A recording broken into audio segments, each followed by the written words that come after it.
Човечки фактор е најверојатно причинител за загадувањето на изворот шум, поради што Струга остана 12 дена без чиста вода за пиење, соопшти струшкиот градоначалник Менди Ќура.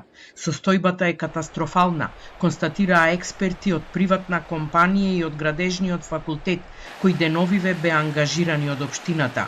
Тие утврдиле дека ископувањата, извршени од две компании низ годините, најверојатно се главната причина за настанатата штета, но ќе се проверува и дали загадувањето можеби е предизвикано од земјотреси.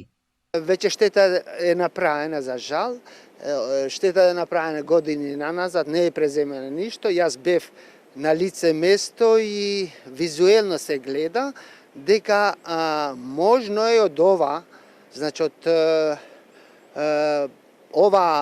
овој ископ да има загадување на водата, меѓутоа уште не е потврдено официјално, верувам ќе се потврди од институции надлежни за тоа.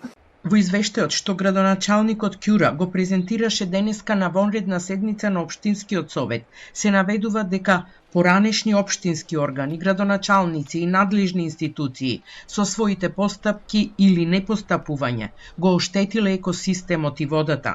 Ископувањата траеле повеќе од 10 години без критериуми, исклучиво за материјална корист, а не била утврдена ниту заштитна зона околу изворот, која требало да биде оградена и физички заштитена.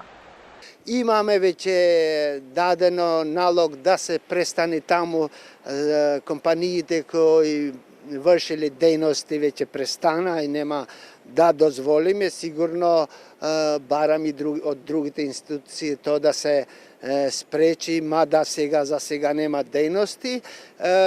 Сега после ова ќе имаме заклучоци што понатаму како да санираме, иако е тешко да се санира, ќе се санира за подолго време, ќе настојуваме што побрзо да се санира, ќе побараме и од други институции, па можда помош и од владата. Хаваријата на водоводниот систем во Струга се случи пред 12 дена, кога од чешмите на Стружани наместо вода течеше кал. Центарот за јавно здравје утврди дека заматеноста е неколкукратно поголема од дозволеното. По реакциите, Струшкото обвинителство оформи предмет и истражува дали загадувањето на водата од изворите кај шум е предизвикано од кривични дела против животната средина. Водата се уште е забранета за употреба, а од Центарот за јавно здравје најавуваат нови анализи за утре.